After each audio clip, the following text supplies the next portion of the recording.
கண்ணே இந்த ஆலயம் உனக்காக. வானில் ஒரு புயல் மழை வந்தால் அழகே என்னை எங்கனம் காப்பாய். கண்ணே உன்னை என் கண்ணில் வைத்து இமைகள் எனும் கதவுகள் அடைப்பேன். சத்தியமாகுமா?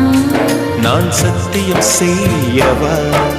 தொடு தொடுவெனவே வானவில் என்னை தூரத்தில் அழைக்கின்ற நேரம்.